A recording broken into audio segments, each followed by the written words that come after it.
We're so happy to have Alice joining us in the midst of her very well-regarded run of her show at the Kitchen Theater to share some thoughts about her book and her process and tell stories. So thank you so much for coming. I will defer to Alice because she will be much more entertaining than I, and I hope you guys have a wonderful time. Thank you, Asha, and thank you to the Buffalo Street Bookstore. I love doing readings at independent bookstores, and this is a really beautiful one. And I love being in Ithaca. 2 years ago, I performed my solo show, What I Thought I Knew, based on my first memoir at the Kitchen Theater, and that was a thrill, absolute delight. I'm having a wonderful time performing my solo show, Thin Walls, at the Kitchen Theater.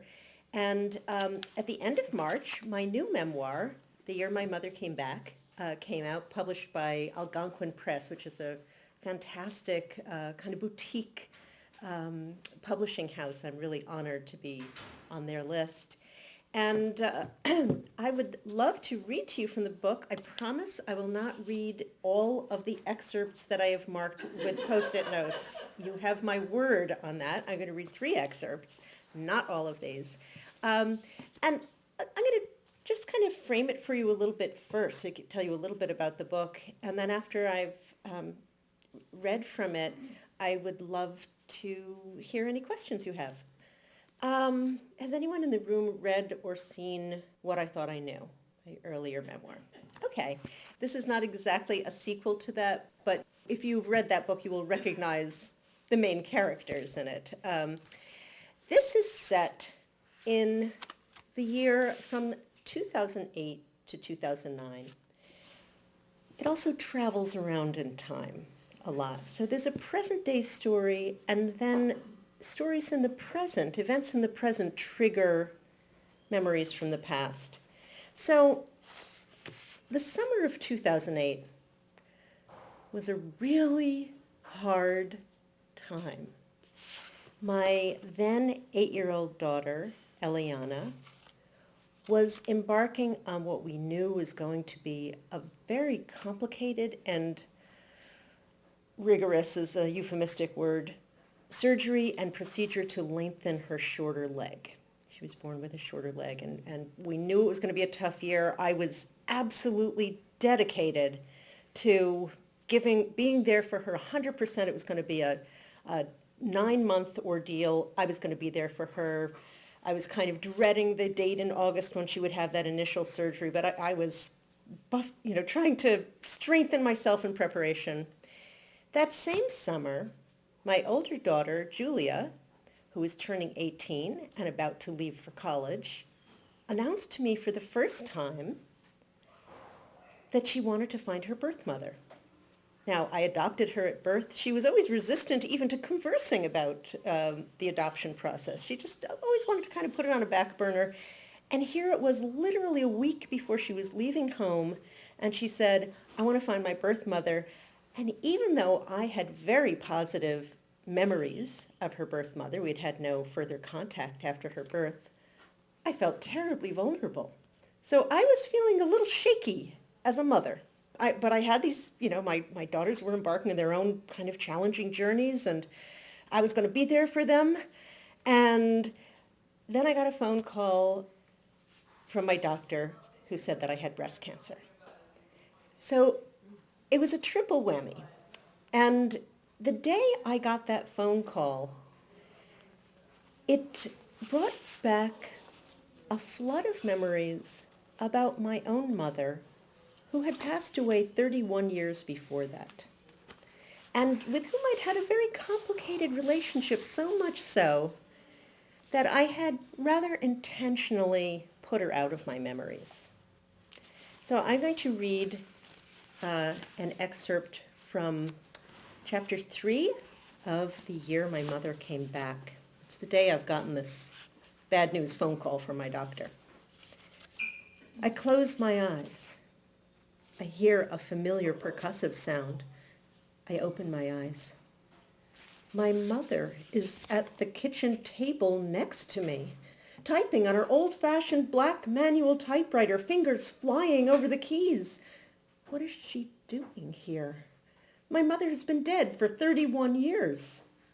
I think about her every June, but this is the middle of July. I don't think about her in July.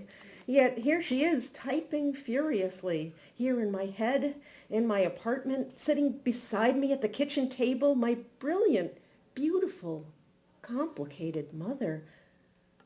What are you doing here? Typing, she says, barely looking up from her work. But you're dead. She stops now, looks up at me. I know. A salty breeze blows through my kitchen and wraps itself around me. It is my mother's hug from 50 years ago when I was a very little girl. It makes me cry. Mom is sitting right next to me, extracted from the cosmic periphery to which I have relegated her for 31 years. I have breast cancer. I know, so did I. I know all about breast cancer. For the first time in decades, I'm remembering Mom, all of her, the wonderful and terrible things about her that I've cast out of my thoughts for so long. I'm still trying to prevent these memories from erupting from their subterranean depths, trying to hold back the flood. I can't. Not today. The levees break. My breast cancer has brought my mother back to me. But now is not the time. My daughters need me. Eliana most of all. I have to be unwavering in my maternal commitment. I'm trying to be a great mother, but my experience as a daughter is still haunting me. I don't want my mother here, not now. I don't want to think about her, or how our once close relationship devolved into barbed mistrust. She's a liability. She'll get in the way. But she's back. So Mom appears. I try to push her out of my thoughts, unsuccessfully. It turns out, for the first time in all these years, I really need her. I raised my children without having a mother to ask questions of. And, she never met my daughter. She never met my husband. And so I thought, I'm independent. I can do this all without her. But suddenly I need her. And we don't, it never occurred to me that we'd have a second chance, that I would have a second chance to ask her advice. But this was a kind of extraordinary moment. And the persistent memories finally kind of got to me. And I realized I don't have to push her away. I can let her be with me. And so one of the most momentous experiences for me during this period of time was the 6 weeks that I was in radiation. And I'm going to just tell you in advance that my health is great. My mother had it much worse because my mother had breast cancer in the 1960s, and it was a very different thing. And she had a double radical. It was a very traumatic and disfiguring experience. Mine was, it was very different and much less extreme kind of experience. I just had a lumpectomy and radiation. So during radiation, I had to lie absolutely still for 10 minutes every morning, 5 days a week for 6 weeks. 10 minutes is a really long time to lie absolutely still. It feels approximately like 10 centuries. And at first I just hated every second of it. And then it became a kind of a daily ritual, and I let these memories and conversations with my mother fill that time, and they were quite vivid. I have a vivid imagination, and so these were vivid memories. So here is a scene from the middle of the book during this section when it's during one of my radiation sessions. School is closed for Yom Kippur. My sister Madeline stays home with Eliana. I've rescheduled my radiation session for the afternoon so I can go to synagogue in the morning. On Rosh Hashanah it is written. On Yom Kippur it is sealed. We repeat this prayer throughout the day, chanting it in Hebrew and in English. On Rosh Hashanah, God inscribes the fate of every human being into the book of life. Who will live and who will die? Who will be happy and who unhappy? But God's judgment is not finalized until the book is closed 10 days later on Yom Kippur. Who gets happiness? Was my Aunt Phyllis able to love radiation because of her innate state of happiness? Does that explain her capacity to transform an oh shit moment into an aha moment? I think so. Her default barometer is set on feel good. Even huge obstacles, and she's had some, don't derail her. They are simply temporary detours from her general state of contentment. Is her propensity for happiness inherited, learned, willed? Who gets to experience it all the time? Who gets to experience it once in a while? Who never gets it? Where can I get some? Is happiness a function of chemistry, genetics, God?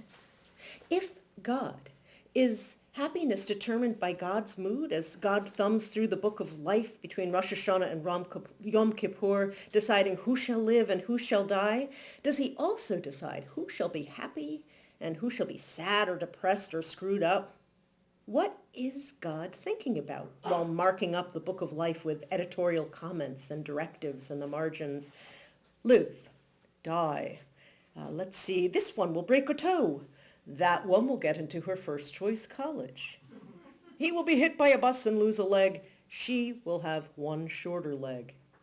You will get cancer and live happily for 4 more decades, like my mother's father, Ben.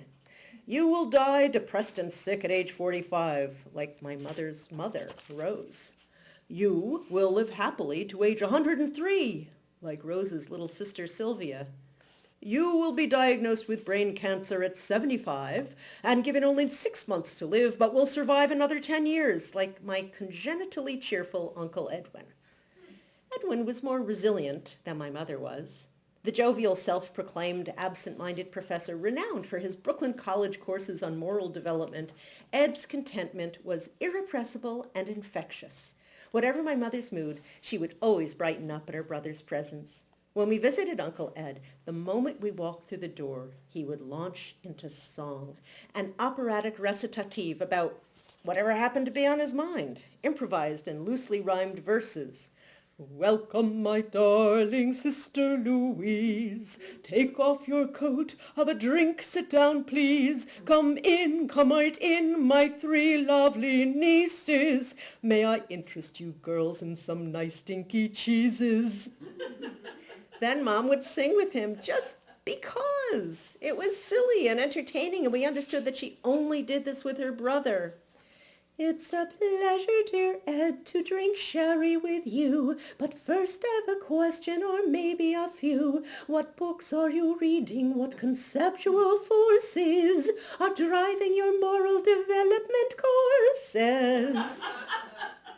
Uncle Ed would pull down a book from his vast bookshelves, open to a page, and paraphrase in song, to the tune of the Hallelujah Chorus, Martin Buber,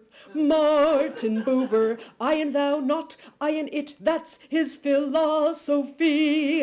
Then Uncle Edwin would pick up his violin and play some scratchy melodies while my Aunt Abby served the sherry and stinky cheeses. When Edwin was diagnosed with brain cancer, his right jaw and skull were surgically carved away bit by bit, year after year, until he looked like he was wearing an expressionistic mask, his mouth a diagonal line on the far right side of his decimated face.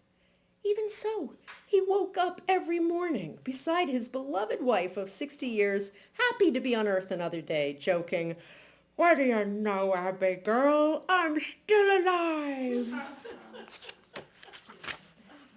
You, Alice, will be the brooding sister. You, Julia, will inherit your birth mother's lightness of spirit. You, Eliana, will inherit your mother's propensity for brooding. Are the infinite varieties of the human condition randomly assigned? God's capricious whims? Or a meditative, thoughtful, and painful endeavor, like making art? Is God plotting the beats in our collective lives with parental compassion? Or is it a creative act? Is she writing fiction? Inventing characters for an epic novel? Is he the head writer for an ongoing soap opera called Life on Earth? I try to achieve an Aunt Phyllis-like state of euphoria during treatments. There are times when I approach it, lying nearly motionless on the radiation table, when my shallow breathing slows and the itch in my nose that's been driving me crazy fades from consciousness. At those moments, like right now, lying face down in a room as sterile as a space capsule, I enter a Zen state of equilibrium, akin to happiness. But unlike Aunt Phyllis, I have to consciously will it and must work hard to maintain it. I carefully set my compass on a course headed toward joy, fretfully checking to see that I haven't veered off course, that I'm not sailing straight back to the black hole of sadness where I've already spent too much time, like my mother did, and her mother too. And I'm going to read one more.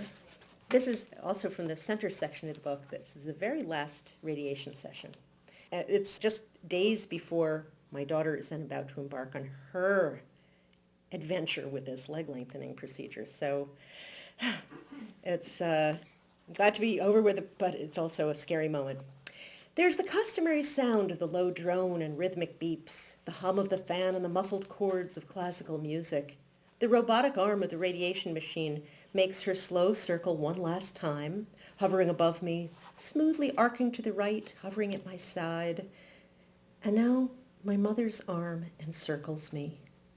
I don't see her, but I feel the warmth of her arm reaching around me. I'm going to miss you, Mom. I mean, I'll miss having you here in the room with me. I'm grateful for these 10-minute interludes that have conjured our reunion and for the flood of memories I'd blocked out for so long and that came back with such force. But Mom, when this last session is over, I won't want you with me anymore. It's time for me to concentrate on very real maternal responsibilities. I'll need to focus on Eliana and getting her through this difficult procedure. I could help you with that. Well, what makes you think I need your help? You invited me. Why did I do that? You want my advice. Okay, give me a quick synopsis before the 10 minutes are up. Don't try to be a perfect mother. I reject that advice because, sorry if this offends you, I want to be a better mother than you were. Maybe you will be, but there's no such thing as a perfect mother. Okay, not perfect. Unambivalent. Good luck with that, she laughs. You are your mother's daughter. Okay. Unwavering then. We all waver. Every mother fails her child at some point. I did, you did, Julia's birth mother did. The kids turn out okay. I guess so. If you try to be perfect, please, Mom, I want you to leave before Eliana has surgery. You'll end up letting everybody down. Or I'll get really confused, including yourself. Are you sure I invited you? I don't remember inviting you. This will help you to remember. I feel my mother's hands on my back. X marks the spot with a dot, dot, dot. And I do remember. Her hands are so warm. She's teaching me to knead dough. She combs my hair. She sings a lullaby. She's laughing. She's admiring my drawings and paintings. She makes chicken soup. She brings a gray kitten home for me after I have chicken pox. She makes oatmeal cookies. She leads my Campfire Girl group on a hiking trip. She watches Julia Child on television and makes us boeuf bourguignon. She strokes my back with a dash and a line and a big question mark. She throws salt over her shoulder for good luck. The air tastes like salt. Everything is salty, like tears, like the ocean, like wind over waves at the beach. Trickle up, trickle down, trickle all around. And I want the trickle up, trickle down part to last forever. So I chose to focus on the excerpts that in which my mother has really come back to me. There are other very full sections about my daughter's search for her birth mother and Eliana's adventure with this medical procedure. And they're all kind of intertwined. And it's as if there's a present day story, 2008, 2009, and then at the same time that this year is progressing, there's the story of my childhood and adolescent relationship with my mother. So it's really 20 years is happening simultaneously with this 1 year story. So anyway, I would love it if anybody has any questions. I'd be delighted to answer. Now you have to tell us how Eliana's surgery came out. To avoid spoilers, because it is really a very exciting adventure story of Eliana's surgery when she was 9, I will tell you, in the book, she says at the end of it, because it was so traumatic, she said, "Is the door closed? Is the doctor out? He can't hear us, right? Okay, lock the door, Mom. I am never having this surgery again. 'Cause I said, well, maybe you'll change your mind when you're in high school. Nope. Listen to me. Never. She's 15-year-old. She just finished her second surgery last year. Because the technology has changed. It's really a very fascinating technology. So, when I was a kid, it was not possible. The technology to lengthen a limb was not yet discovered or invented. It was discovered in Siberia by this doctor who was treating wounded soldiers in Siberia in the 1980s, and it was kept kind of under wraps, and only Russian people knew about it. And then it became kind of a global phenomenon. But her leg lengthening surgery just in this last year was very successful. She's had a total, in her first leg lengthening, her leg was lengthened 2 inches, and it was lengthened another 2 inches this last year, and her legs are the same length now. She's not, for the first time in her life, she's not wearing a shoe lift. It's very exciting. So, yes, so, yay!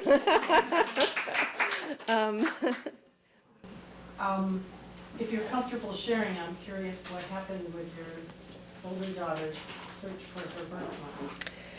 Well, my first husband and I adopted Julia at birth. We were at the birth in 1990, and we anticipated, even though the 20-year-old birth mother said, send me a photo of her at 6 months, send me a letter, but then I want her to bond with you, and I don't want more contact. So we respected that. But I just knew that they were going to find each other, and I looked forward to helping her with her search, and I anticipated that it would be an epic quest. So within days after saying, Mom, I want to find my birth mother, she said, she just Facebook friended me. It was so fast, it was overwhelming. It was, adoption search in the 21st century. She was able to find her website online. She got in touch with her, and the birth mother was very eager to meet her. She Facebook friended Julia. She Facebook friended me. I will jump to the present. In Mother's Day this May, I checked Facebook. I want you to know I'm not like always checking Facebook. It sounds like that's all I do, but I do check it from time to time. So I checked it on Mother's Day, and Julia now lives in Los Angeles, and I was curious to, would she remember to say Happy Mother's Day to me? So I open up, and there is a Happy Mother's Day notice from Julia, quote, to all my mothers. And there's a photograph of me hugging Julia, and there's a photograph of her birth mother hugging her, and there's a photograph of her dad, my ex-husband lives in LA also, of her dad with his longtime girlfriend, who was kind of like a stepmother to her. So I thought, I have to learn how to share. So I clicked like, but I noticed that none of us really wrote a response. We just kind of tentatively clicked like. So, and she read the book. The first time she had time to read the book was when she came back for a visit just last month, and it was very interesting because there's so much about the adoption story, and even though she had read those sections and vetted them, my family vets what I write about them before I give it to a publisher, and she'd give me the okay. When she read the whole book and read about it in context, it brought back a lot of memories for her, and it brought up questions for the two of us that we really had never talked about before. So we had I was glad that writing this book served that kind of personal goal of having a more intimate and deeper conversation with Julia about adoption.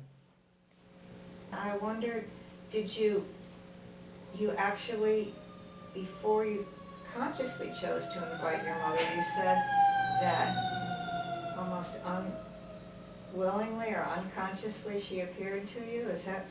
Was that something you would vouch for? Or was that fabricated for the story so that you could then converse with her?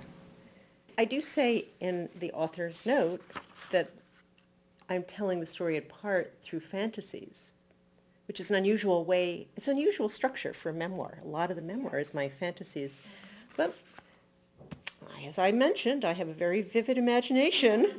And so, yes, that day that I got the call from the doctor, I hung up, I cried, and I saw my mother. Okay.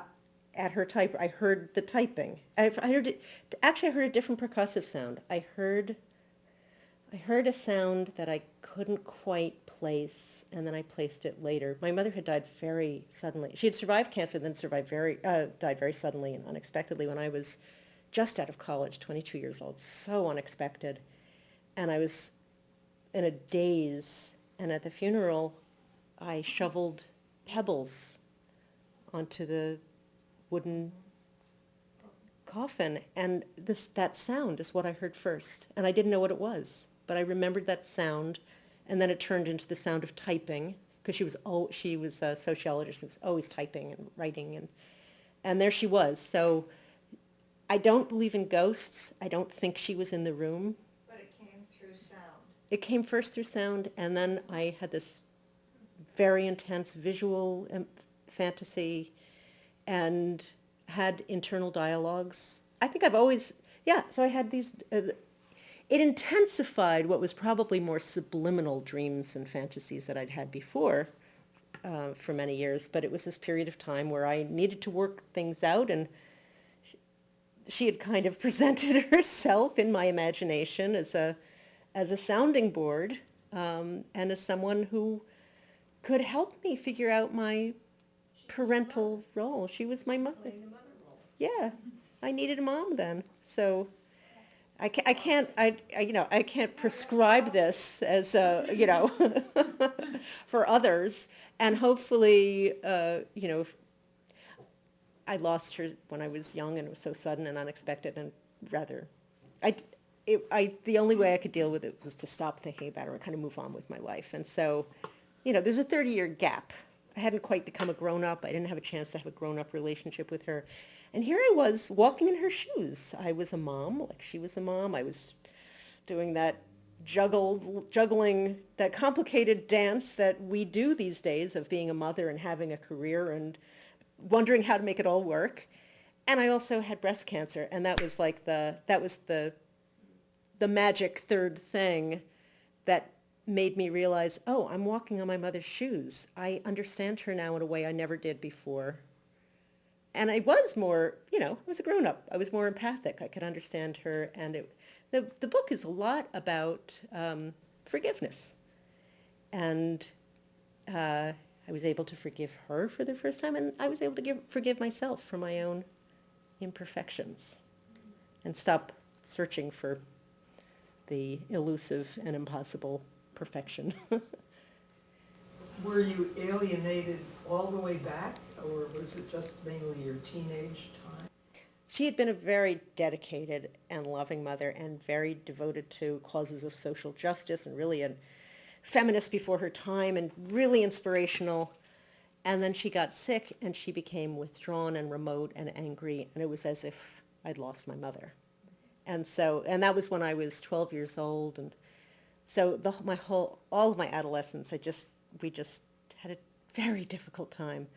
And then just as we were beginning to see, a little bit of sunshine, as I was graduating from college, she was suddenly felled by a cerebral hemorrhage and died quite instantly. And so I never had a chance to revisit. We had just begun.